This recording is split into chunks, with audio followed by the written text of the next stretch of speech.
हुकूमत को गिराना है, तहरीक अदम एतमाद को कामयाब बनाना है। आसिफ अली जरदारी ने काफ लीग से हिमायत मांग ली। साबिक सदर की चौधरी बरादरान के घर आमद, चौधरी शुजात हुसैन की अयादत की। मुलाकात 2 घंटे तक जारी रही। चौधरी बरादरान ने जवाब दिया, तहरीक अदम एतमाद पर मुशावरत करेंगे। फवाद चौधरी कहते हैं, आप एक तहरीक छोड़ें 10 लाएं, लेकिन मकसूद पटवारी के अकाउंट में 4 अरब कब, कहां और कैसे आए, मियाँ जी को बताना पड़ेगा। जरदारी भी दौड़ लगाएं, किसी तौर पर पैसे माफ नहीं होंगे। कौम का पैसा कौमी खजाने में जाएगा। पूरी कौम इमरान खान के साथ खड़ी है।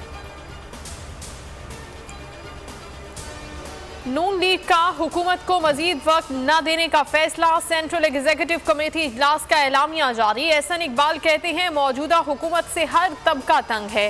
हुकूमत को आईनी और कानूनी तरीके से हटाएंगे। मौजूदा सूरत हाल में एक दिन का वक्त भी नहीं दे सकते। MQM का वफ्द लाहौर पहुंच गया। आज नून लीग और काफ लीग की क़यादत से मुलाकात होगी। आमिर खान कहते हैं, वजीर आजम से जब कोई मुतमईन नहीं तो हम कैसे हो सकते हैं। तमाम सियासी जमातों के लिए दरवाजे खुले हैं। हुकूमत का उतना ही बोझ उठाएंगे जितना हमारा शेयर है।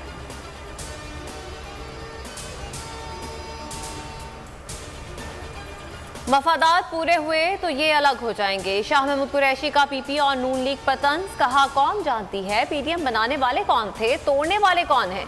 कायदे हिज़्ब इख्तिलाफ की सीट पर धोखा किसने दिया। तासुर है नून लीग सिंध और पीपल्स पार्टी पंजाब में छेड़छाड़ नहीं करेगी। गंडापुर के भाई नाअहल करार, वफाकी वजीर के इंतखाबी मुहिम में शिरकत पर पाबंदी आयद। इलेक्शन कमीशन ने ज़ाब्ता अखलाक की खिलाफ वर्जी से मुतालिक अली अमीन गंडापुर केस का फैसला सुना दिया। फवाद चौधरी कहते हैं, फैसला सुप्रीम कोर्ट में चैलेंज करेंगे। PSL 7 का कराची में आखिरी मैच कोयटा ने जीत लिया। लाहौर कलंदर्स को 7 विकेटों से शिकस्त। सरफराज 11 के जैसन रॉय ने जीत में अहम किरदार अदा किया। 57 गेंदों पे 116 रन बनाए। हर मैच पर खुसूसी तज्जिया जावेद मियादाद के साथ सिर्फ बोल न्यूज पर।